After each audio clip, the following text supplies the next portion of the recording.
今天分享一道非常简单又好喝的素食料理——咸菜豆腐汤。欢迎回到 Be My Best 频道，做得简单，吃得开心。这些是需要准备的调味料。我用的是包装咸菜，今天煮2人份，这个量用一半就够了，剩下的一半可以密封冷藏保存。记得要在5天之内吃完哦。咸菜先用清水稍微洗一洗，然后切成长条，放一边备用。冷冻过的番茄用水过一下，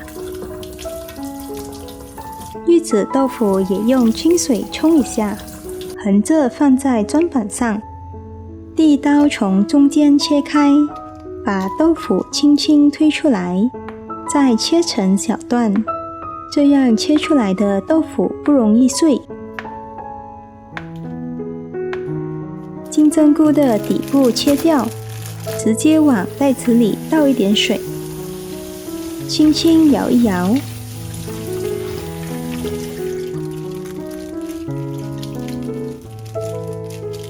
再把金针菇倒出来，用流动的清水冲洗一遍，这样金针菇就非常干净。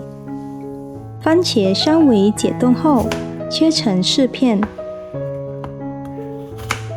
把表皮撕掉。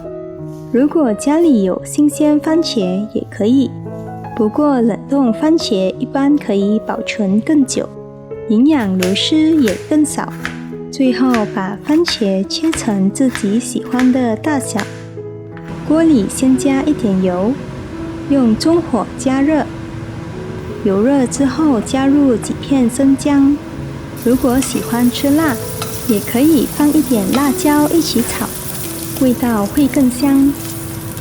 炒出香味以后，加入切好的咸菜，稍微翻炒一下，让它的香味出来。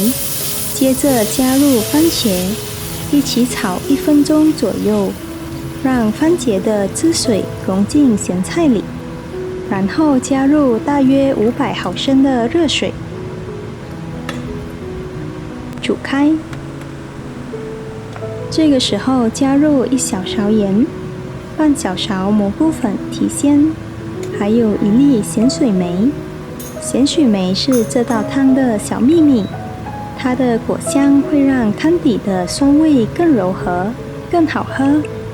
汤水沸腾后，加入准备好的玉子豆腐和清洗干净的金针菇，稍微搅拌一下，让食材均匀分布，然后盖上锅盖，转小火煮10到15分钟，时间可以根据个人口味调整，煮得越久，汤汁就越入味。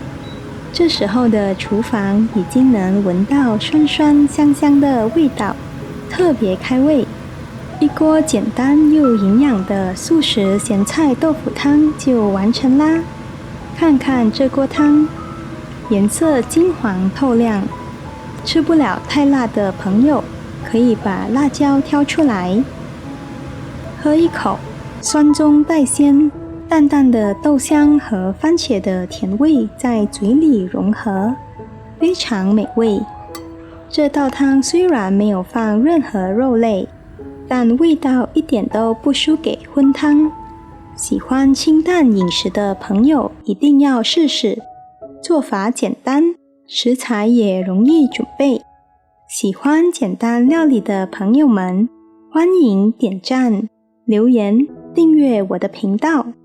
我们下期见。